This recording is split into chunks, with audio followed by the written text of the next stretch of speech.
সবাইকে স্বাগত। চলছে গণভোট এবং ত্রয়োদশ জাতীয় সংসদ নির্বাচন। ভোট গ্রহণ শেষ, তবে ভোট গণনার প্রক্রিয়া কিন্তু এখন চলমান। সব কিছু নিয়ে আলাপে আছি আমরা, ভোট আলাপে।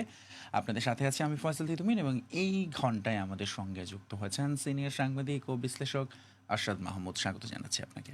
ধন্যবাদ।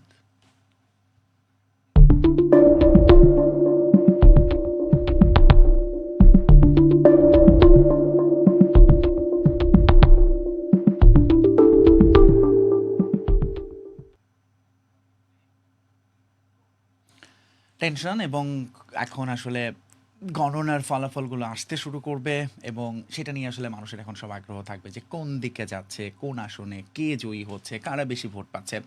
এবং এখন আমরা মোটা দাগে দেখতে পাচ্ছি দুটো বড় জোট বা রাজনৈতিক প্রতিপক্ষ, একদিকে বিএনপি এবং আরেকদিকে জামায়াত নেতৃত্বাধীন এনসিপি এবং অন্যান্য দল। আমরা সেই বিষয়ে বিস্তারিত আলোচনার আগে একটু আপনার প্রসঙ্গে আসতে চাই। আপনি ভোট দিয়েছেন আজকে, যদিও আপনার ভোট না দেওয়ারই একটা সিদ্ধান্ত আগে নিয়েছিলেন, পরে আপনি সিদ্ধান্ত বদলেছেন এবং আপনি ভোট দিতে গেলেন। একটু বলবেন পুরো বিষয়টা? বিষয়টা ধন্যবাদ। আমি ৭০, আমার তো একটু মানে বয়স হয়েছে এখন। জি, একটু বয়স হয়েছে আপনার। তো আমি প্রথম ১৯৭০ সালের যে নির্বাচন হয় তখন তো পাকিস্তানের অধীনে ছিলাম আমরা, কেমন? তো আমরা সবসময় শুনতাম যে পাকিস্তানিরা, বিশেষ করে পশ্চিম পাকিস্তানিরা আমাদেরকে শোষণ করে, আমরা বঞ্চিত হই, আমাদের ন্যায্য হিস্সা সেটা দেয় না, এবং আমরা এইভাবেই থাকি। ফলে আস্তে আস্তে স্বাধীনতার জন্য আমাদের একটা আন্দোলন শুরু হচ্ছিল আর কি, ৬৯, তারপরে ৭০।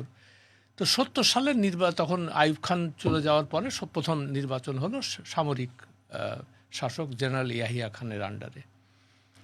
তো যেটা আমরা সবাই আশা করেছিলাম, এবং সেই ইলেকশনে যদি আমার ভোট দেওয়ার বয়স হয়নি তখন, তো কিন্তু আমরা যেহেতু সবাই চাচ্ছিলাম যে আমরা সচেতন ছিলেন, কি সচেতন ছিলাম, তখন আমি কলেজে মাত্র ঢুকেছি।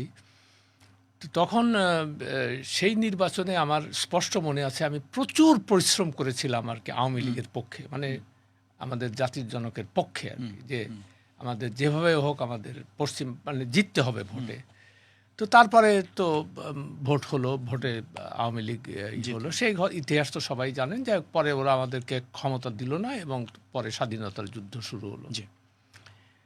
তো এখন স্বাধীনতার যুদ্ধটা কেন হয়েছিল, যে কথাটা একটু আগে বললাম, যে আমরা এই শোষণ এবং বঞ্চনা থেকে মুক্তি পেতে চেয়েছিলাম। সাধারণ মানুষের ভাগ্যের উন্নতি হবে, এবং সেখানে অলিগার্করা, মানে যারা শাসন করবে না, মানে শাসক গোষ্ঠী ওইরকমভাবে থাকবে না, সাধারণ মানুষের ভাগ্য উন্নয়ন হবে। কিন্তু ৭১ সালে দেশ স্বাধীন হওয়ার পরে ৭২-এ যখন আমাদের জাতির জনক ফিরে আসলেন পাকিস্তান থেকে, আমরা তো সবাই খুব এক্সাইটেড স্বাভাবিকভাবেই। আমি তার জন্য, মানে আমি ওরকম ধার্মিক ছিলাম না তখন, এখনও যে খুব একটা আছি তার ঠিক না, তবে আমি তার জন্য ৫ বেলা নামাজ পড়তাম, আমার মনে আছে। তার জন্য দোয়া করতাম যে আল্লাহ তুমি ওনাকে সহি সালামতের দেশে ফেরত আনবে আমাদের মাঝে। তো পরে যেটা হলো, ওই ৭২ সালের ডিসেম্বর থেকেই মানে আমার কেন জানি ডিসইলিউশনমেন্ট শুরু হলো।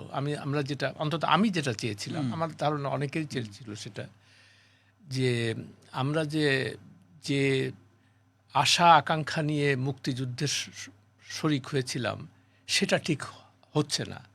মানে তা আবারও সেই একটা শাসক গোষ্ঠী আসলো, এবং এসে তারপরে বিরোধী দলের প্রতি অত্যাচার, দমন এগুলা করতে থাকলো, এবং সাধারণ মানুষ যেখানে ছিল এবং না, সেটা তো আরো পরের কথা।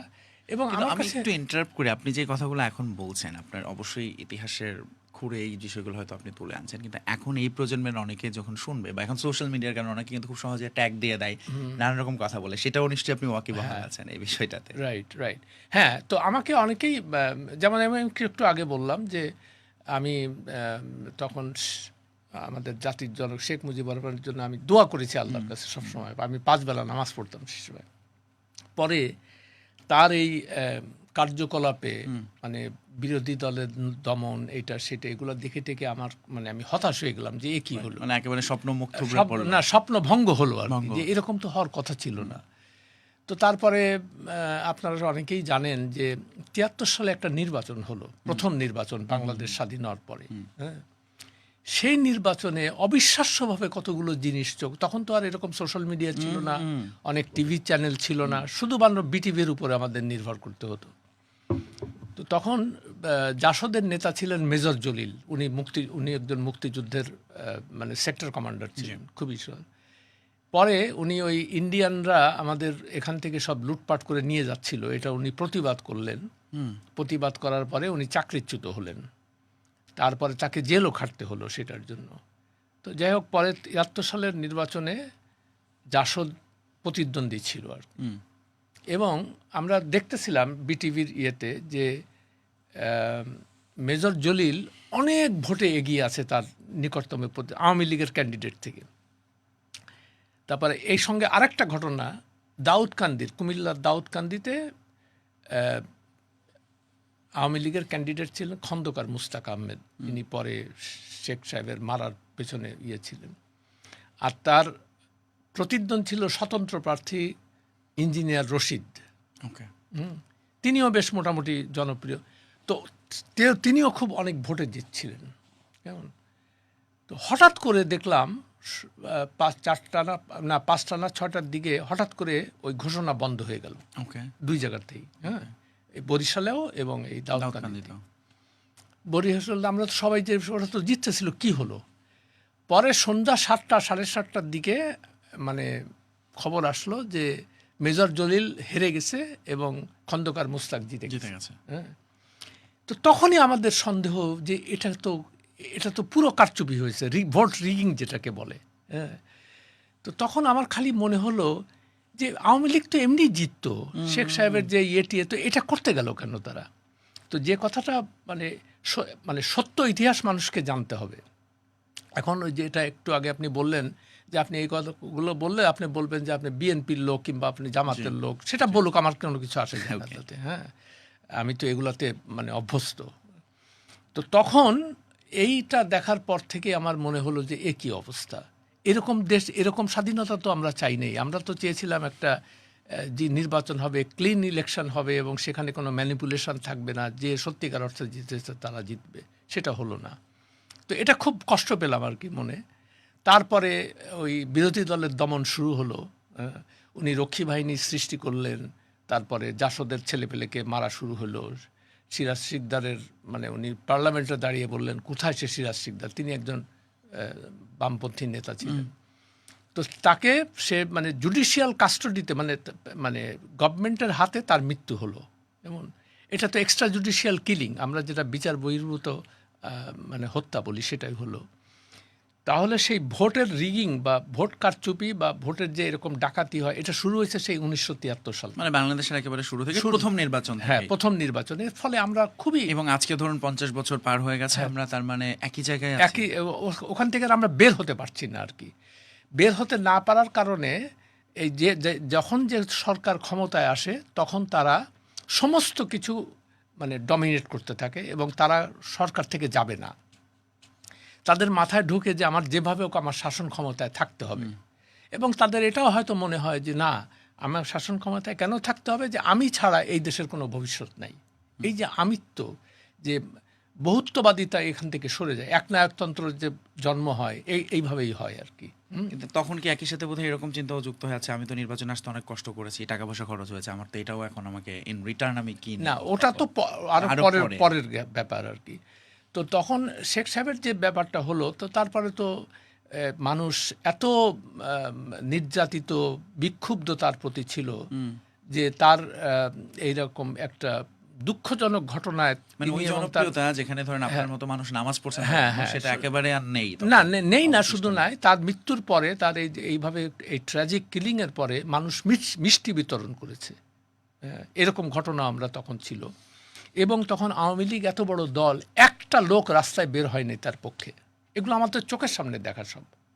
এগুলোর জন্য মানুষ আসলে ইতিহাস থেকে শিখে না, সবচেয়ে বড় কথা যে এগুলো আমাকে ইতিহাস পড়ে জানতে হবে না, এগুলো আমি ইতিহাসের সাক্ষী। ইতিহাস, আমি জানি সবগুলো কি হয়েছে তখন। হ্যাঁ, আমি তখন ইউনিভার্সিটিতে পড়ি যখন এই ঘটনা ঘটে। যাই হোক, তো তারপর তো আওয়ামী লীগের পতন হয়ে গেল। পতন হওয়ার পরে মিলিটারি যে খন্দকার মুশতাক 3 মাসের জন্য আসছিলেন, উনি বেশি দিন থাকতে পারেন নাই। যা পরে জেনারেল জিয়াউর রহমান ক্ষমতায় আসলেন। ক্ষমতায় আসার পরে তারপরে উনি নানান মানে দেশকে আবার গড়ে তুলবো এটা সেটা এগুলো করতে থাকলেন। ঠিক আছে, ভালো কথা। এর কিছু পরে ওনার মাথার মধ্যে ঢুকলো যে ওনাকে রাষ্ট্র ক্ষমতা নিতে হবে, রাষ্ট্র ক্ষমতায় থাকতে হবে। তো যার জন্য উনি একটা দল খাড়া করলেন, মানে ক্ষমতায় থেকে ক্যান্টনমেন্টের সাহায্য নিয়ে। আরেকটা কথা এখানে খুব বলা জরুরি, সেটা হলো এই, জিয়াউর রহমান আর্থিকভাবে খুব আর্থিক সততা ছিল তার। মানে তিনি মানে ওই ঘুষ টুস খেতেন না, এবং আর্থিক দুর্নীতি করার দরকার না করেনি, হয়তো তখন তার প্রয়োজনও ছিল না। তো আমি এটার জন্য সিরাজুল ইসলাম চৌধুরী, প্রফেসর সিরাজুল ইসলাম চৌধুরী আছেন না, তো ওনার সাথে আমি এখন সম্ভবত 1980 সালের দিকে আর কি, তখন জিয়াউর রহমান মানে ক্ষমতায় রাষ্ট্রপ্রধান। আমি একদিন স্যারকে জিজ্ঞেস করলাম যে স্যার, এই লোকটা তো খুব সৎ লোক, হ্যাঁ, মানে কোনো টাকা পয়সা খায় না এটা সেটা। তো তখন উনি আমাকে হাসতে হাসতে বললেন যে আরে আরশাদ, উনি অসৎ কেন হবেন? পুরো দেশের মালিকই তো সে তো যা চাচ্ছে তাই পাচ্ছে। তো এই কথাটা আমার এখনও মনে আছে, আমি মাঝে মাঝে আমার লেখার মধ্যে এগুলো লিখি আর কি। তো যা হোক, তো জিয়াউর রহমান সাহেবের ওই মনে হলো যে ওনার মাথার মধ্যে ঢুকলো যে ওনাকে ওনাকে ক্ষমতায় থাকতে হবে আর কি, ক্ষমতায় থেকে উনি দেশের মঙ্গল করবেন। যার জন্য উনি মানে একটা নতুন দল সৃষ্টি করলেন। তারপরে যেটা আমার কাছে সবচেয়ে, যে বাংলাদেশ একটা মানে মুক্তিযুদ্ধ করে তো বাংলাদেশ হয়েছে, তাই না? তো মুক্তিযুদ্ধের যারা বিরোধিতা করেছিল, যেমন জামাতে ইসলামী এবং অন্যান্য ছিল, উনি এদেরকে রিহ্যাবিলিট করতে শুরু করলেন। এটার পেছনে ওনার যুক্তিটা তাহলে কি ছিল? যুক্তিটা উনি বলছিলেন যে জাতীয় ঐক্যের কথা। তো এখন আমার প্রশ্ন, আমার মাঝে মাঝে মনে হয় যে জাতীয় এত লোক ছিল, যেমন উনি শাহ আজিজুর রহমানকে উনি প্রধানমন্ত্রী পেলেন, উনি একদম মানে পাকিস্তানের পক্ষে জাতিসংঘতে যে উনি বক্তৃতা করেছেন পাকিস্তানের অখণ্ডতা রক্ষার জন্য। আচ্ছা, তারপরে মৌলানা মান্নান, এই যে ইনকলাব পত্রিকার মালিক, এই লোকটা ওই আলিম চৌধুরী বলে একজন চক্ষু চিকিৎসক ছিলেন, যে 14ই ডিসেম্বর যে বুদ্ধিজীবী হত্যা হলো, সেই সময় উনিও মারা যান, ওনাকেও মেরে ফেলা হয়। এবং সে আলিম চৌধুরীর মেয়ের ভাষ্য অনুযায়ী এই মৌলানা মান্নান এই হত্যার পিছনে ছিল আর কি। তিনি নিয়ে গেছিলেন ওই আর্মিদের, নিয়ে ওখান থেকে তাকে, এই লোকটাকে তখন মানে মানে পত্রিকায় আসছিল যে একে ধরিয়ে দিন, হ্যাঁ, তো ধরিয়ে দিন বলে তার ছবি টবি সহ এগুলো হচ্ছে। তো যাই হোক, পরে 77 অথবা 78, 79-এর দিকে এরকম সময় জিয়াউর রহমান তখন ক্ষমতায়। তো তখন এই মৌলানা মান্নানকে উনি শিক্ষা প্রতিমন্ত্রী হিসেবে নিয়োগ দিলেন। চিন্তা করেন, যার বিরুদ্ধে খুনের অভিযোগ আছে এবং আলিম চৌধুরীর মতো বুদ্ধিজীবী হত্যা। তো তখন ওই পত্রিকায় সম্ভবত ইত্তেফাক অথবা দৈনিক বাংলা, দুইটার, যে তার ওই ছবি দিয়ে আগে তো ছিল যে একে ধরিয়ে দিন, তারপরে ওই হেডলাইনের নিচে আবার দেখলো তাহাকে পাওয়া গিয়াছে বঙ্গভবনে, মানে বঙ্গভবনে শপথ নিচ্ছে সে আর কি। তো এইসব জিনিসগুলো দেখে তখন আমার মানে আমি ব্যক্তিগতভাবে, এটা আমার নিজের মানে উপলব্ধি, অবজারভেশনের কথা বলছি, যে এরকম উনি এরকম কেন করতে গেলেন? ওনার তো এগুলো করার দরকার ছিল না, তার দল। আর তারপরে আরেকটা জিয়াউর রহমান যে কাজটা করেছে, সেটা উনি financially he was very honest, কিন্তু পলিটিক্যালি হি ওয়াজ ডিসঅনেস্ট। কীভাবে? সে ডিজিএফআইকে দিয়ে, এই যে ডিজিএফআইয়ের নামটাম শুনেন না, এই প্রথম আমরা তখন ডিজিএফআইয়ের নাম শুনলাম, আগে জানতাম না এগুলা, হ্যাঁ। ডিজিএফআইয়ের মাধ্যমে টাকা দিয়ে উনি তখন দল ভাঙ্গার রাজনীতি শুরু করলেন। মুসলিম লীগের 2 ভাগ করে দিল, তারা আরও কয়েকটা দলকে 2 ভাগ করে, তারপরে তাদেরকে দলের টানতে, মানে জাতীয়তাবাদী দল হয়েছে আর কি, তখন বিএনপি হয়েছে, তখন এদেরকে। তো এই যে পলিটিক্যাল ডিসঅনেস্টিটা ওনার মধ্যে ছিল, উনি ফিনান্সিয়ালি অনেস্ট ছিলেন কিন্তু পলিটিক্যালি উনি অনেস্ট ছিল না। ওই একটাই কারণে মাথায় ঢুকেছে যে আমি ছাড়াই দেশ চলবে না, আমাকে যেভাবে ওখানে ক্ষমতায় থাকতে হবে। যার পরিণতি আবার যেটা হলো তাই হয়েছে, উনিও এরকমভাবে মারা গেলেন। কিন্তু এখানে একটা, যে শেখ সাহেবের মৃত্যুর পরে কোনো হয় নাই, তাকে নিয়ে কোনো আন্দোলন হয়নি, বিক্ষোভ হয়নি, কেউ রাস্তায় নামেনি, এবং তার জানাজাও বিকজ তাকে এখান থেকে সোজা টুঙ্গিপাড়ায় নিয়ে গেছে এবং খুব আর্মির ইয়েতে মানে তার দাফন টাফন হয়েছে। কিন্তু জিয়াউর রহমান যেহেতু তার একটা মোটামুটি সততার কারণে তার মানুষের মনে তিনি স্থান করে নিয়েছিলেন, যে সাধারণত পলিটিক্যাল লিডাররা বা রাষ্ট্রপ্রধান যারা থাকে তারা সব ডিসঅনেস্ট হয়, এই লোকটা ডিসঅনেস্ট না। ওকে। এই প্রসঙ্গে আরেকটা কথা বলি, আপনার মানে শ্রোতা যারা তাদের জন্য এটা একটা মানে সুবিধা হবে বুঝতে। বুঝতে সুবিধা, মানে যে এখানে ক্ষমতায় থেকে যদি চুরিচামারি করে বা দুর্নীতি করে তার চাকরি যায় না, মন্ত্রীদের বিশেষ করে। কিন্তু একদিন হঠাৎ শুনলাম যে মওদুদ আহমেদ ছিলেন ওনার শিল্পমন্ত্রী, মওদুদ আহমেদকে উনি স্যাক করেছেন জিয়াউর রহমান, সম্ভবত 80 অথবা 81-এর প্রথম দিকে। হ্যাঁ, তো খবর নিলাম কি ব্যাপার, বলে মওদুদ আহমেদের যে দুর্নীতি সেটা জিয়াউর রহমানের কাছে মানে ডিজিএফআই বা ইন্টেলিজেন্স এটা দিছে, এবং উনি চেক করে দেখেছেন, চেক করে দেখার পরে দেখছে যে এটা সত্য, and he was fired instantly, সঙ্গে সঙ্গে বরখাস্ত। আরেকটা কথা বলি, আব্দুর রহমান বিশ্বাস যিনি পরে বিএনপির প্রেসিডেন্ট হয়েছিলেন, কেমন, উনি তখন জিয়াউর রহমান থাকার সময় উনি পাটমন্ত্রী ছিলেন। আচ্ছা। হ্যাঁ, পাটমন্ত্রী ছিলেন, এবং তখন পাট মন্ত্রণালয় ছিল, এখন যে মতিঝিলে আদমজি বিল্ডিং, আদমজি কোর্ট, ওইখানে ছিল পাট মন্ত্রণালয়। তো পাট মন্ত্রণালয়ের পাশেই তো বঙ্গভবন। তো একদিন হঠাৎ উনি অফিসে আছেন, এর মধ্যে প্রেসিডেন্টের অফিস থেকে ওনাকে ফোন করছেন যে স্যার আপনি তাড়াতাড়ি করে, প্রেসিডেন্ট সাহেব ডাকছেন, আপনি আসেন। তো আব্দুর রহমান সাহেব বুঝতে পারেন ক্যাবিনেট মিটিং নাই, আমাকে কেন ডাকতেছে, উনি বুঝতে পারেন নাই। তো গেছেন, যে বলল বিশ্বাস সাহেব বসেন বসেন, কী খবর, আপনার গাড়ি কোথায়, মানে আপনার সরকারি গাড়ি কোথায়? তো উনি বলতেছে আউ করতেছিল, বলে আপনার গাড়ি কোথায় আছে জানেন? আপনার গাড়ি আপনার এক সমর্থক সে বরিশালে নিয়ে ফ্ল্যাগ নিয়ে ওই গাড়ি নিয়ে ঘুরতেছে। তো আপনাকে তো এটার জন্য আমি মন্ত্রী বানাই নেই, আপনি তো এগুলো তো দুর্নীতি, আপনি কেন করছেন এটা?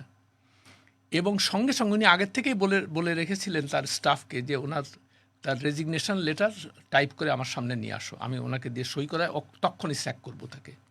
And he did that. এবং আব্দুর রহমান বিশ্বাস তখন বঙ্গভবন থেকে হেঁটে হেঁটে বাইরে গেছে আর কি, তার গাড়িও নিয়ে নিছে।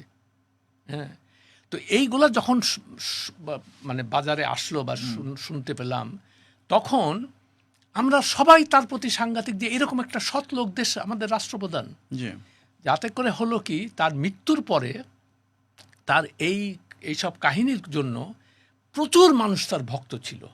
আর একটা দ্বিতীয় কারণ ছিল এই, যে তখন বিএনপি ক্ষমতায়, মানে জাস্টিস সাত্তার ছিলেন ওনার ভাইস প্রেসিডেন্ট, তো ওনার মৃত্যুর পরে মানে জাস্টিস সাত্তার প্রেসিডেন্ট ছিলেন। স্বাভাবিকভাবে তখন বিশাল জানাজা হলো, এবং একটা স্মরণকালের জানাজা ছিল।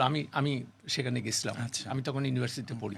হ্যাঁ, আচ্ছা, আমার মনে হয় আমি একটু দর্শকদের ধরিয়ে দিই, সুবিধা হবে বুঝতে। সেটা হচ্ছে আমরা আসলে কথা বলছি ত্রয়োদশ জাতীয় সংসদ নির্বাচন এবং গণভোট শেষ পরবর্তী এখন ভোট গণনা, সারাদিন ভোট কেমন গেল এসব নিয়ে, এবং সেখানে আমাদের অতিথি আরশাদ মাহমুদ আছেন, যিনি আসলে মূলত বাংলাদেশের যে নির্বাচনী সংস্কৃতি এবং রাজনৈতিক সংস্কৃতিও বলতে পারি সেটা নিয়ে আমরা কথা বলছি। এবং আমরা 1972 থেকে শুরু করে আমরা আসলে শুনছিলাম বাংলাদেশের জন্মের পর থেকে নির্বাচন ঘিরে, এবং সরকার প্রধানরা কিভাবে বাংলাদেশকে আসলে বারবার, বা সাধারণ মানুষকে আমি বলবো যে তারা যে ম্যান্ডেট নিয়ে ক্ষমতা এসে সেটা আসলে পূরণ করতে ব্যর্থ হয়েছে তারা। সেটাই। তো তারপরে যেটা হলো, ওই যেহেতু দল যখন ক্ষমতায় থাকে তখন মেশিনারি সব তাদের আন্ডারে থাকে, ফলে পরে যে ইলেকশন হলো সেই ইলেকশনে সাত্তার সাহেব জিতে গেলেন। সেটা একটা কারণও ছিল যে জিয়াউর রহমান একটা সিম্প্যাথি ভোট পেয়েছে। পরে যেটা হলো, জেনারেল এরশাদ দেখলো যে মানে তখনও তাদের বিরুদ্ধে নানান দুর্নীতির মানে খবর টবর পত্রপত্রিকা আসতে থাকলো। এর মধ্যে একটা খবর খুবই আলোড়ন সৃষ্টি করেছিল সে সময়, যে একজন খুনের আসামিকে এক মন্ত্রীর বাড়িতে পাওয়া গেছে মিন্টু রোডে। হ্যাঁ, সম্ভবত আবুল কাশেম বলে যুব মন্ত্রী অথবা প্রতিমন্ত্রী ছিলেন, তার বাড়ির থেকে সে খুনের, ইমদু বলে একটা খুনের আসামি, তাকে সেখান থেকে অ্যারেস্ট করছে। তো এটা যখন মানুষের কাছে গেল তখন চিন্তা করলো যে আরে, খুনের আসামি মন্ত্রীর বাড়ি থাকবে কেন?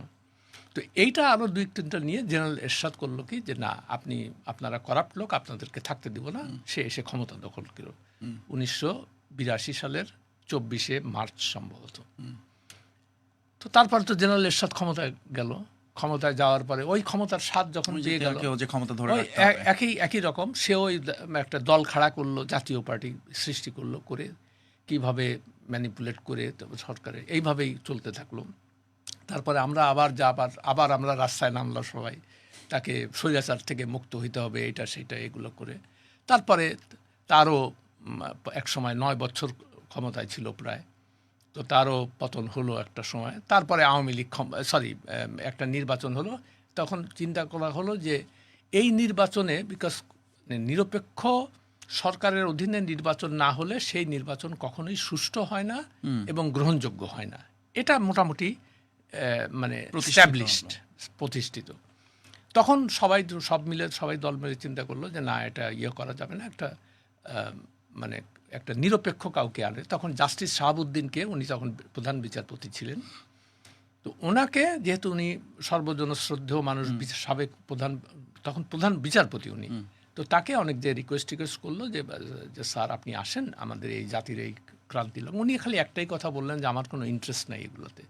তারপরে বলল না, জাতির স্বার্থে আপনি আসেন। তারপর উনি আসলেন একটা শর্তে, যে প্রেসিডেন্টের মেয়াদটা শেষ হলে ইলেকশনের পরপরই আমি কিন্তু আবার চিফ জাস্টিস হিসেবে ফিরে যাব, এটা। এবং এই লোকটার প্রতি আমার এত শ্রদ্ধা জাগে। উনি কোনো সময় বঙ্গভবনে থাকতেন না, যদিও প্রেসিডেন্ট ছিলেন, কিন্তু উনি ওই প্রধান বিচারপতির বাড়িতেই থাকতেন এবং খুবই সাদামাটা জীবনযাপন করতেন। এবং একটা ঘটনার কথা আমার মনে আছে, ওনার ছেলে ব্যবসা করত, কেমন, তো ছেলেকে একদিন ডেকে উনি বললেন যে বাবা, আমি তো এখন প্রেসিডেন্ট হয়ে গেছি, যে তুমি ব্যবসা বাণিজ্য করো, তুমি যদি ব্যবসা বাণিজ্য না ছাড়ো তাহলে তো তোমাকে এই বাড়ি ছাড়তে হবে, এখান তো তুমি থাকতে পারবা না। হ্যাঁ, পরে লিটারালি ওই ছেলেকে উনি বাড়ির থেকে, আমি যে শুনেছি আর কি, তার আমার যেহেতু ওনার মানে অনেকেই আমার ঘনিষ্ঠ ছিল, আমার পরিচিত ছিলাম, তো এই লোকটা মানে এতই একটা সৎ লোক ছিলেন, ভালো লোক ছিলেন, যে কথা জাস্ট একটা উদাহরণ দিলাম যে একটা মানুষ কোন লেভেলের ভালো হলে বা সৎ হলে, কনফ্লিক্ট অফ ইন্টারেস্ট এড়ানোর একটা। হ্যাঁ, উনি বললেন যে তুমি কিছুতে এখানে, আমি আবার যদি মানে এই রাষ্ট্রপতির থেকে চলে গেলে তখন তুমি এসে আবার থাকতে পারবে। যাই হোক, তারপরে তো জাস্টিস শাহাবুদ্দিনের ইয়েতে তখন বলা হলো কি যে ঠিক আছে, ওই সরকারে আসলো কে, বেগম খালেদা জিয়া, বিএনপি জিতলো আর কি। বিএনপির, যদিও অনেকে মনে করেছিল আওয়ামী লীগ জিতবে, কিন্তু আওয়ামী লীগ যেহেতু 1986 সালে ওয়াদা ভঙ্গ করে এরশাদের নির্বাচনে অংশ নিয়েছিল, সেই জন্য মানুষজন তাদের পরে বিরক্ত ছিল, যেহেতু বিশ্বাসঘাতক। হ্যাঁ, তো এরশাদকে তো 86 সালে আমরা ফেলে দিতে পারতাম, কিন্তু এই হাসিনার এই কারণে সে আরও মানে 4 বছর টিকে গেছিল। তো যাই হোক, এই কারণে খালেদা জিয়া, যদিও মানে আওয়ামী লীগের বিজয় এতটা নিশ্চিত ছিল তখন সবার মুখে মুখে যে আওয়ামী লীগ ক্ষমতায় আসতেছে, এবং খালেদা জিয়া, আমার স্পষ্ট মনে আছে, তিনি তখন ঘোষণা দিলেন যে নির্বাচনের পরের দিন উনি হরতাল ডাকলেন, যে নির্বাচনে কারচুপি করে আমাদেরকে হারানো হয়েছে। আগেই উনি হরতাল ডেকে দিলেন। হ্যাঁ, পরে যখন উনি জিতে গেলেন তখন তো বিশ্বাস করতে পারেনি কেউ। আচ্ছা, হ্যাঁ, দে আর টোটালি আনপ্রিপেয়ার্ড যে কিভাবে কি হবে। যে ওখানে ক্ষমতায় আসলেন, আসার পরে আমার মনে আছে আমি প্রশ্ন করেছিলাম আর কি, যে আপনি তো আগেই হরতাল ডেকে দিয়েছিলেন কেন, বলে বুঝতে পারি নাই তো। তো এনিওয়ে, যে কথাটা বলা হচ্ছে, তো তারপরে খালেদা জিয়া ক্ষমতায় আসলেন। আসার পরে ওই যা হয়, ওই আবার ওই দুর্নীতি শুরু হলো, বিভিন্ন জায়গাতে মানুষজন বিরক্ত হয়ে যাচ্ছিল। তো এরপরে আবার নির্বাচনের সময় চলে আসছে, কেমন 96 সালে আবার 5 বছর টার্ম ছিল, তো চলে আসার পরে তখন বিএনপির দুর্নীতি এমন পর্যায়ে গেল সেই সময় থেকেই, মানে খালেদা জিয়ার আন্ডারে। আমার মনে আছে আমি ওনাকে জিজ্ঞেস করেছিলাম প্রেস কনফারেন্সে, যে জিয়াউর রহমানের একটা সুনাম ছিল যে ওনার কোনো আত্মীয় স্বজনকে ধারে কাছে ভিড়তে দিতেন না। মানে জিয়াউর রহমানের ভাই বোন কে ছিল, ইভেন তার যে শ্যালক ছিল, মানে মেজর সাইদ ইস্কান্দার, এই তখন ক্যাপ্টেন ছিল, সে জিয়াউর রহমান যখন ডেপুটি চিফ অফ স্টাফ, তখন এই যে বাড়ির থেকে তাকে বের করে দিয়েছিল ওই বাড়িতেই থাকতেন।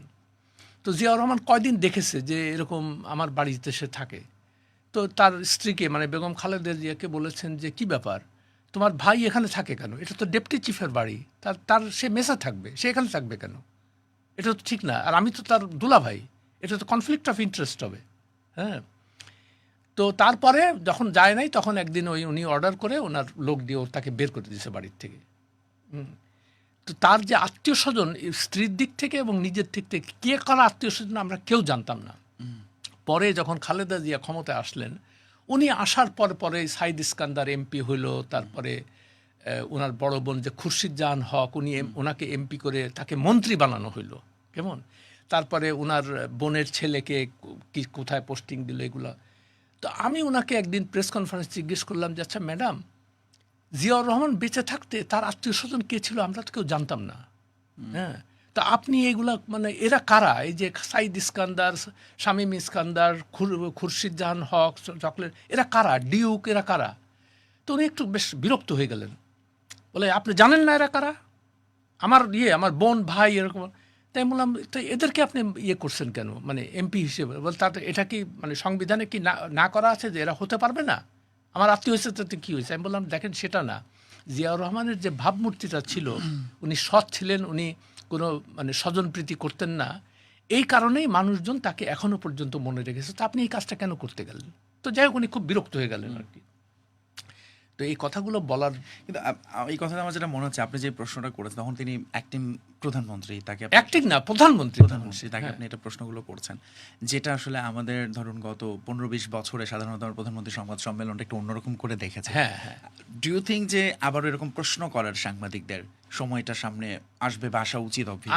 অবভিয়াসলি আসা, মানে শেখ হাসিনার আমলের যে প্রেস কনফারেন্স, এটা তার প্রেস কনফারেন্স বলা যায় না, এটা একটা সার্কাস, হ্যাঁ। এবং সেখানে আপনি যে দেখেন, মানে ডেইলি স্টার, প্রথম আলোর মতো নিউজ পেপারে সাংবাদিকদের সেখানে কোনো অ্যাক্সেস ছিল না, হ্যাঁ। তো এটাতে একটা মানে কি বলবো, এটা ছিল মোশায়েবদের কতগুলো তারা যে ওখানে বলতো যে আপনি তো বিশ্বের নেতা হয়ে গেছেন, তারপরে আপনি এতই ডিমান্ড এখন সারা বিশ্বে যে আপনাকে তো আমরা পাবোই না। তো এই ধরনের কথাবার্তা শুনলে তখন আমার খালি মনে হতো এরা কি সাংবাদিক নাকি? অ্যাকচুয়ালি সাংবাদিক কেউ না, এরা হলো দালাল, মোশায়েব, এবং মোশায়েবি করে ওই প্রধানমন্ত্রীর সঙ্গে বিদেশে যাবে, কিংবা একটা প্লট নিবে, কিংবা একটা ফ্ল্যাট নিবে। সাংবাদিকতা করা উদ্দেশ্য তাদের ছিল না আর কি। এবং তারপর থেকে ধরুন আজকে পর্যন্ত, এখন পর্যন্ত সাংবাদিকতা নিয়ে তো অনেক প্রশ্ন উঠছে। আপনি যদি সোশ্যাল মিডিয়ায় তাকান, গতকাল রাত থেকে একদল বলছে যে সাংবাদিকরা এক দলের হয়ে কাজ করছে, যখন যার পক্ষে খবর যায় তারা এরকম করে দেখেন। এটা হয়েছে ওই রাজনৈতিক নেতৃত্বের কারণেই। কেমন এরা তাদেরকে সাংবাদিকতা করতে দেয় নাই, তারা বলছে তুমি আমার লেজুর ভিত্তি করো, তোমাকে আমরা সুযোগ সুবিধা দিব। এবং একটা জিনিস হচ্ছে কি, বাংলাদেশে ধরেন আমরা সবাই একটা মধ্যবিত্ত, নিম্ন মধ্যবিত্ত আমি নিম্ন মধ্যবিত্ত পরিবারের ছেলে আর কি। তো আমার কাছে যখন এই ধরনের একটা ঢাকায় ফ্ল্যাট, আমার তো মাথা খারাপ হয়ে যাওয়ার কথা। আমি কোথার থেকে পাবো? আমার তো এমনি কোনো ফলে এটা, সেই জন্য আমি সবসময় পরশুদিন একটা ওই কিছু ইয়াং জার্নালিস্টের সাথে ইন্টারেক্টিভ সেশনে বসেছিলাম, তাদেরকে বলেছিলাম যে সাংবাদিকতা করতে হলে দুইটা জিনিস অবশ্যই মানে যদি রিয়েলি তোমরা সাংবাদিক হতে চাও, একটা হলো যে সততা থাকতে হবে, যে কোনোভাবেই, যে কোনো মূল্যে সততাকে বিক্রি করা যাবে না। আর 2 নম্বর হলো বিশ্বাসযোগ্যতা অর্জন করা, আস্থা, মানে পাঠক বা দর্শকের আস্থা অর্জন করা। হ্যাঁ, এটা খুব ইম্পর্টেন্ট সাংবাদিকতার জন্য। আচ্ছা, আমরা তো ইতিহাসটা শুনছিলাম আপনার কাছ থেকে, আপনি অনেক দেখেছেন, জানেন। 91 থেকে যখন আপনি বিএনপির কথাটা বলছেন এবং সেখানে যে দুর্নীতি, স্বজনপ্রীতির অভিযোগগুলো উঠছে, আজকে আমরা যখন এই নির্বাচনের ফলাফল হয়তো কিছুক্ষণের মধ্যে পাবো, কিন্তু তার আগে নির্বাচনের প্রচারণায় দেখেছি তারেক রহমান ফিরে এসেছেন এবং তিনি বারবারই বলার চেষ্টা করেছেন যে বিএনপি কখনো দুর্নীতি করেনি এবং তিনি এগুলোকে প্রশ্রয় দেবেন না। সেই বক্তব্যটা কি তাহলে মনে হয় যে সাংঘর্ষিক? না, এগুলো সব রেটরিক আর কি, এগুলো তো বললে হবে না, আমরা তো সাক্ষী। এগুলা হাওয়া ভবন নিয়ে, মানে যে ধরনের হাওয়া ভবন মানে বিকেম এ ডিফ্যাক্টো প্রাইম মিনিস্টার্স অফিস আর কি। এগুলো নিয়ে আমি লিখেছিও। এটা মানে আপনার দর্শকদের জন্য বা শ্রোতাদের জন্য এটা বলা উচিত। এইটা লেখার পরে আমি একটা বিদেশি কাগজে এটা লিখেছিলাম, তখন এই বিএনপির মানে ক্ষমতাধর যারা, তারা আমাকে হুমকি দিতে শুরু করলো। এবং আমার একজন প্রাইম মিনিস্টার অফিসে আমার একজন খুব উচ্চপদস্থ আমলা ছিলেন, উনি সিএসপি অফিসার, উনি আমার খুব বন্ধু ছিলেন। উনি একদিন আমাকে বললেন যে আরশাদ, আপনি তাড়াতাড়ি করে দেশ থেকে চলে যান, আপনাকে এরা মেরে ফেলবে এখন। হ্যাঁ, তখন আপনি প্রধানমন্ত্রীর সাথে বিদেশে যাবেন না, আপনি কোনো ফ্ল্যাট নিতে চান না, আপনি কোনো প্লট নেন না। হ্যাঁ, তা আপনাকে সাথে ডিল করতে পারছে না এরা আর কি। আপনি কনস্ট্যান্টলি এদের বিরুদ্ধে আমি বললাম বিরুদ্ধে তো না, ওরা যে কাজগুলা করতেছে সেটাই আমি লিখতেছি, আমি তো কোনো নিজে ম্যানুফ্যাকচার করে কোনো কিছু লিখছি না। কেমন এগুলো সবই পত্রপত্রিকায় আসছে। এবং তারেক রহমানকে আমি যোগাযোগ করেছিলাম হাওয়া ভবনের স্টোরি লেখার আগে, যে আমি এইরকম একটা স্টোরি লিখতে যাচ্ছি, তো আপনাদের যদি কোনো বক্তব্য থাকে আপনি আমাকে, আমি 24 ঘন্টা অপেক্ষা করেছিলাম তার জন্য, নোবডি Replied. না, যার ফলে আমি তখন স্টোরিটা ছেড়ে দিছি। ওকে, ওই স্টোরিটা আবার ইনকিলাব তাদের অনুবাদ করে ছাপিয়েছে। অনুবাদ করে ফ্রন্ট পেজে ছিল। এই তখনই আমি তাদের চক্ষু শুরু হয়ে গেলাম আর কি। দেখেন, যাই হোক, আমি তো পরে দেশ থেকে চলে গেলাম। তো এরপরে বিএনপির পরে মানে এটা তো 2001 সালের কথা, তার আগে আমি বলছি বিএনপির আগের। তো বিএনপির দুর্নীতির কারণে, তখনকার সেই সময় দুর্নীতির কারণে পরবর্তী যে কেয়ারটেকার গভর্নমেন্ট হলো, সেটা তো নিরপেক্ষ সরকার, সেখানে মোটামুটি গ্রহণযোগ্য ভোট হয় আর কি মানুষের। তো তখন আওয়ামী লীগ আবার রিটার্ন করলো। আওয়ামী লীগ রিটার্ন করে, তারপরে শেখ হাসিনা, সেও আমাকে খুব ভালোভাবে চেনে, খালেদা জিয়া, সবাই আমাকে চিনতো। আর যেহেতু আমি নিউ ইয়র্ক টাইমসের করেসপন্ডেন্ট ছিলাম, গার্ডিয়ানের করেসপন্ডেন্ট, এই জন্য আমাকে তারা কাল্টিভেট করতো আর কি। আমাকে দরকার ছিল তাদের বিদেশি পত্রপত্রিকা এর জন্য। তো তখন ওই আবারও শেখ হাসিনা আসার পরপরই এই সমস্ত শুরু করলো, আবার ওই স্বজনপ্রীতি, মানে শুধু মানুষ বদলেছে। হ্যাঁ, মানে শাসক বদলায়, মানে কোন মানে শাসনের চরিত্র বদলায় না।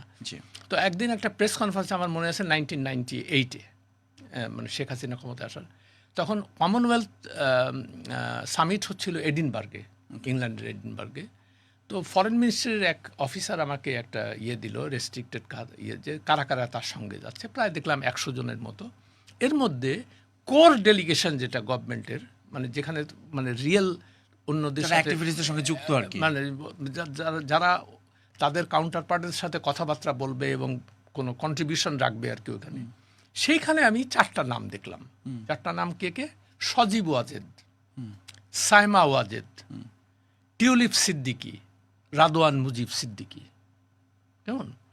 তো এইটা যখন আমি প্রেস কনফারেন্সে দাঁড়ালাম, আমি বললাম যে মাননীয় প্রধানমন্ত্রী, আপনি নিয়ে যাচ্ছেন ভালো কথা, তো এই যে 4টা নাম আমি দিতে, এরা কোর্ট ডেলিগেশনে, এরা কারা? এদের তো আমরা চিনি না। তো তখন উনি বললেন, ও আচ্ছা, এদেরকে চেনেন না? সজীব ওয়াজেদ জয় আমার ছেলে, সাইমা ওয়াজেদ আমার মেয়ে, টিউলিপ সিদ্দিকী রেহানার আমার বোনের ভাতিজি মেয়ে, এবং রাদওয়ান মুজিব সিদ্দিকী আমার বোনের ছেলে। তো আমি বললাম, এদের গভর্নমেন্টের ডেলিগেশনে এরা কেন? তো এদের খরচ কে দেবে? তখন উনি একটা মিথ্যা কথা বললেন সবার সামনে, এতগুলো প্রেস কনফারেন্সে অনেক ছিল। বললেন যে এরকম এদের সমস্ত ব্যয়ভার আমি বহন করতেছি, হুইচ ওয়াজ এ টোটাল লাই। আমাকে পরে ফরেন মিনিস্টার বললো যে একদম অসত্য কথা, এগুলো সব আমাদের মানে সরকারি টাকা।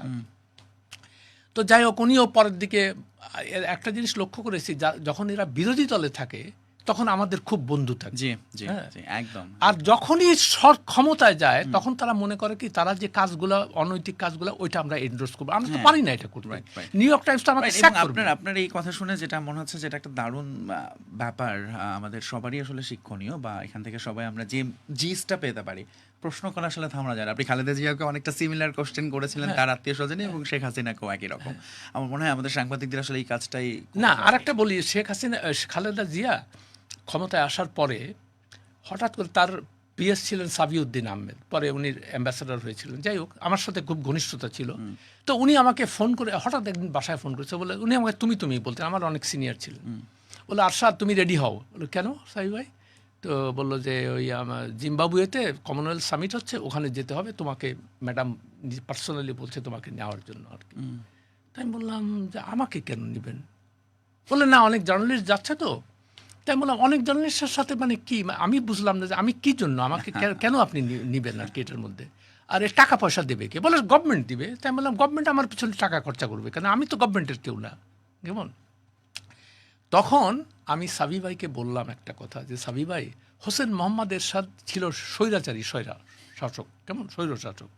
তার এই ঘুষ টুস দিয়ে সাংবাদিকদের দলে আনার দরকার ছিল তার। কিন্তু উনি একটা ক্লিন ইলেকশনের মাধ্যমে গণতান্ত্রিকভাবে নির্বাচিত হয়ে উনি ক্ষমতায় আসছেন। ওনার তো সাংবাদিকদের ঘুষ দেওয়ার দরকার নেই। আপনারা এগুলা করেন না, আপনারা এগুলা করবেন না। সাংবাদিকদের সাংবাদিক থাকতে দেন, তাদেরকে কোনো লোভ লালসার মধ্যে দেবেন না। তাহলে কিন্তু তখন আমি বললাম যে 2টা ইনস্টিটিউশন আপনারা ধ্বংস করেন না, একটা হলো সাংবাদিকতা, মিডিয়া, আর একটা হলো বিচার বিভাগ। তাহলে মানুষের আর যাওয়ার জায়গা থাকবে না, মানুষ কোথাও। হ্যাঁ, একদমই তাই।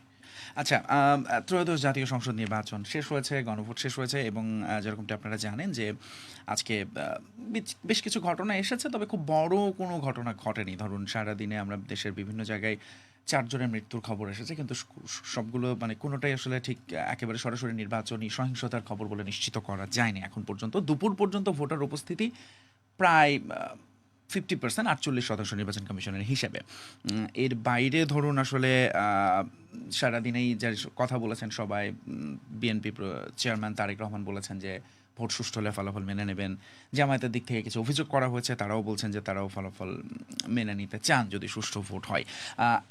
অবভিয়াস কোশ্চেনটা এবার আপনাকে করতে চাই আরশাদ ভাই, সেটা হচ্ছে ভোট কেমন হলো, কেমন দেখলেন আপনি নিজে? আচ্ছা, আমি তো নিজে ভোট দেই না কখনো। আমি লাস্ট টাইমে 1996 সালে মনে হয় ভোট দিছিলাম, এবং সবাই তখন আওয়ামী লীগকে ভোট দিছে। আমি কাকে ভোট দিছিলাম জানেন? তালা মার্কায় বাসদ প্রার্থী। আমি জানতাম যে সে জিতবে না, তারপরেও আমি আপনি তো প্রার্থী দেখে আপনি ভোটটা দিয়েছিলেন। তার কারণ আমি জানি যে এরা ক্ষমতায় গেলেই এগুলা করবে আর কি।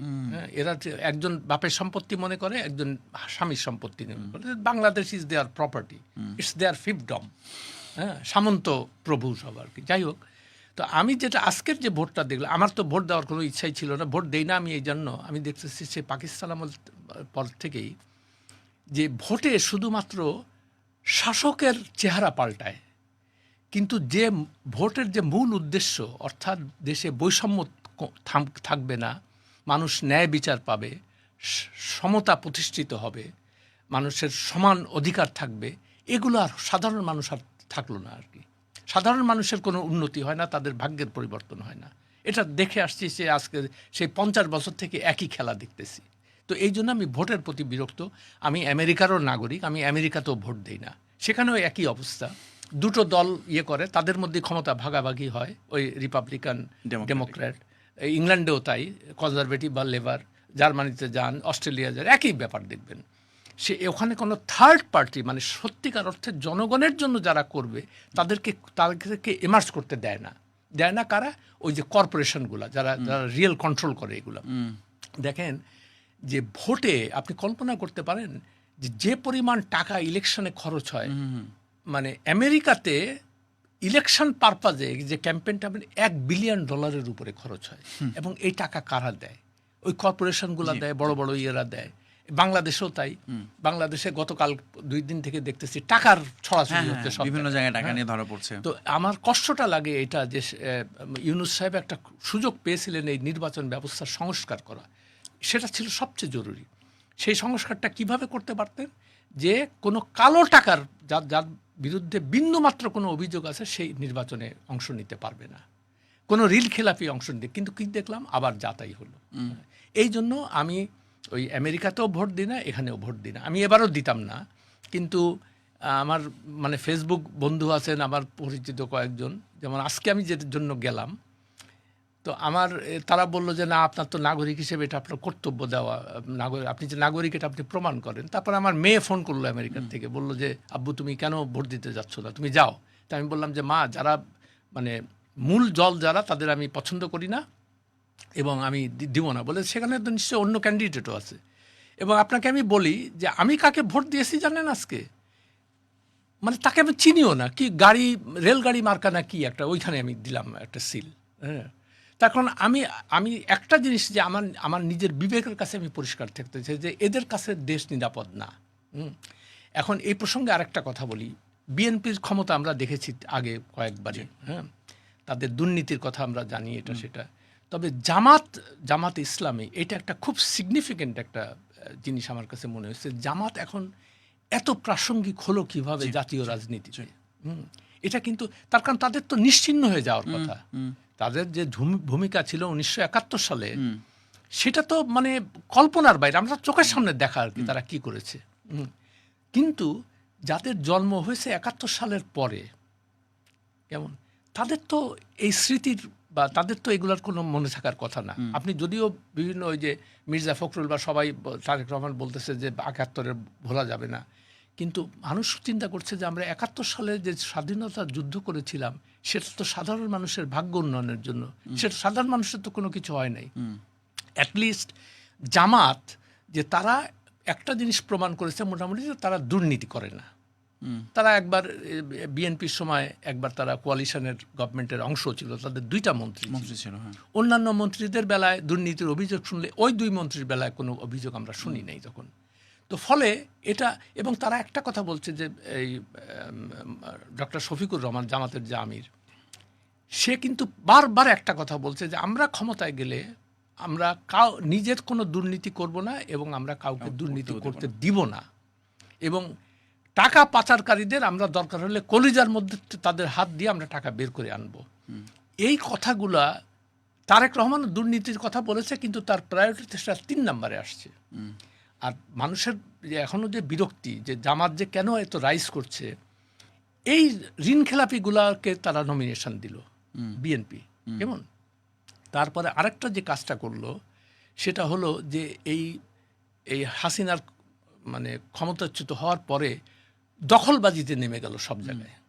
হ্যাঁ, বাস স্ট্যান্ড দখল, টেম্পু স্ট্যান্ড দখল, বাজার দখল, এটা তারপরে চাঁদাবাজি শুরু করলো তারা বিভিন্ন জায়গার থেকে। তখন মানুষ চিন্তা করলো যে আরে এ তো সে আগের জিনিসই আছে। তো আমি জানি না যে এখনও তো ভোটের কি হবে এখন আমি জানি না। আমি খালি যে জামাত যে কেন প্রাসঙ্গিক হলো, জামাত যে কেন এত বড় একটা দল হিসেবে আবির্ভূত হলো, হ্যাঁ, এটার কনটেক্সট আমাদেরকে বুঝতে হবে। সেই কনটেক্সট হলো এই যে মানুষজন ওই 71 সালের মুক্তিযুদ্ধ কিংবা তখন যে ম্যাসাকারগুলো হয়েছে এগুলা মানুষ আর মনে রাখতে চাচ্ছে না।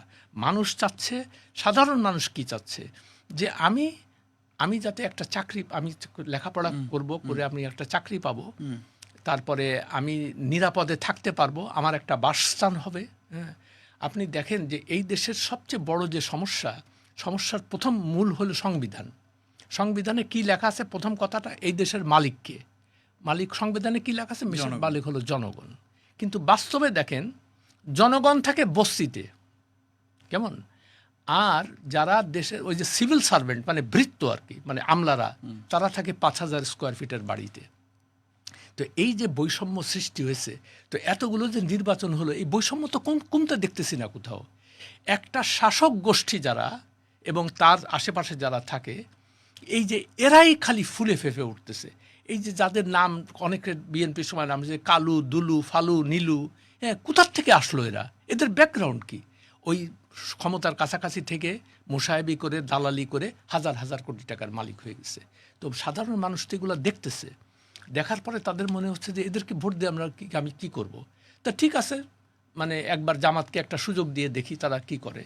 এখন কি হবে আলটিমেটলি আমি জানি না। কনটেক্সটগুলো বলেছেন, শুধু এইগুলো তো অবশ্যই এক একটা কারণ, কিন্তু একই সাথে কি মনে হয় যে ডানপন্থী রাজনীতি বা ধর্মভিত্তিক রাজনীতির উত্থানও একটা কাজ করেছে? ধরুন আমরা আশেপাশের সব দেশে বা ইভেন আপনি অনেকগুলো রেফারেন্স ওয়েস্টার্ন ওয়ার্ল্ডেও আছে, তো সেটাও কি আরেকটা নিশ্চয়ই? না, সেটা কারণ একটাই, তার কারণ সাধারণ মানুষ যারা ওয়েস্টার্ন ওয়ার্ল্ডেও তাই, এখানেও তাই, তারা বঞ্চিত, তারা শোষিত, কেমন।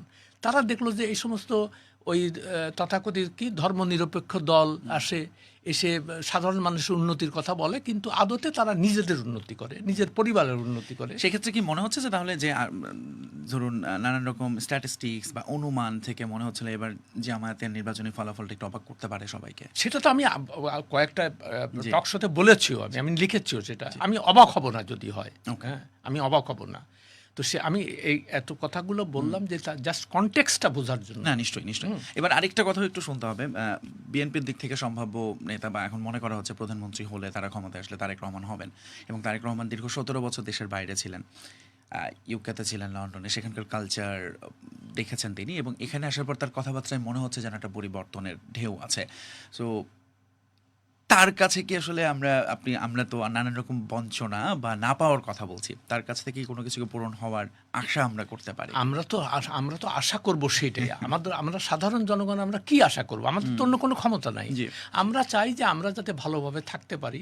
আপনি দুর্নীতি করবেন না, দুর্নীতি যারা করবে তাদের প্রশ্রয় দেবেন না, এবং আপনি দেশে মানে দেশের সার্বিক মানে উন্নতি জনগণকে প্রায়োরিটি দেয়। হ্যাঁ সেইটা আপনি কোনো গোষ্ঠীর স্বার্থে আপনি কাজ করবেন। রাইট। এবং আমি যেমন পার্সোনালি ঢাকা শহরে থাকি, আমাদের তো সবচেয়ে বড় চ্যালেঞ্জ হচ্ছে ট্রাফিক জ্যাম। হ্যাঁ। এবং এই ট্রাফিক জ্যামটা আরো বাড়ে যখন আমি রাস্তায় নেমে দেখবো যে কোনো ভিআইপি যাবে না, আমার রাস্তা বন্ধ Right, হয়ে আছে। exactly, হ্যাঁ। এই কালচারগুলো আসলে এইগুলো চাওয়ার তো খুব বেশি কিছু চাওয়া না আচ্ছা আমাদের। এক্স্যাক্টলি, আমি এই প্রসঙ্গে আরেকটা কথা বলি। এই যে ভিআইপি কালচার, আমি পৃথিবীর এত দেশে আমি গেছি বা থেকেছি যে কোথাও দেখেননি?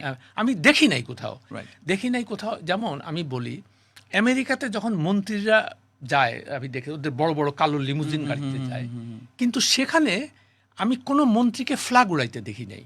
ওকে। মানে আপনি বুঝতেই পারবেন না যে মন্ত্রীটা কি। রাইট, বরং ফ্ল্যাগ তো থাকে সবার বাড়িতে বাড়িতে দেখি। না মানে খালি আর একটা কথা এই প্রসঙ্গে বলি, না মানে এটা আমি কেন বললাম কথা না, মানে ফ্ল্যাগ তো আসলে সবার, না না না শুধুমাত্র মন্ত্রীদের না, বা তার মানে কি, প্রধানমন্ত্রীর তার নয়। মানে আপনি বুঝাতে চাচ্ছেন এই ভিআইপি স্ট্যাটাস যে আমি elite। না, আমি এলিট, এবং আমি কিন্তু তোমাদের লোক না। তোমরা হলা ওই বস্তিতে থাকবা, আর আমি এখন বড় বড় বাড়িতে থাকবো, আমি ফ্ল্যাগ উড়াবো, আমার পিছনে গানম্যান ঘুরবে, তারপরে পুলিশ আমাকে স্কর্ট করে নিয়ে যাবে, আমি তো বিশাল ব্যক্তি একজন। হ্যাঁ, তো আমাদের যতদিন মাথার মধ্যে থেকে এটা না যে না, আমরা জনগণের সেবা করতে আসছি, আমরা নিজের সেবার নিজেকে উন্নতি করতে আসি নাই, আমরা কেউ না, আমরা সাধারণ মানুষের মতো চলাফেরা করব। আমরা যখন মানে রাস্তাঘাটে চলবো, তখন যেন সাধারণ মানুষ বুঝতে না পারে যে আমরা তাদের থেকে আলাদা কেউ। হ্যাঁ, আরেকটা কথা জরুরি বলি আপনাকে, পৃথিবীতে কোথাও একমাত্র পাকিস্তান, ইন্ডিয়া বা সাবকন্টিনেন্ট যেখানে কলোনিয়াল সিস্টেম ছিল, এছাড়া কোথাও সরকার থেকে সরকারি কর্মকর্তা কর্মচারীদের কোনো ঘর বাড়ি দেওয়া হয় না। Know where in the world. আমি বলি, আমেরিকাতে শুধুমাত্র প্রেসিডেন্টের বাড়ি আর ভাইস প্রেসিডেন্ট বাড়ি হলো সরকারি বাড়ি, আর কারো কোনো সরকারি বাসা নেই, কোনো ডেজিগনেটেড কোনো সরকারি বাড়ি নেই।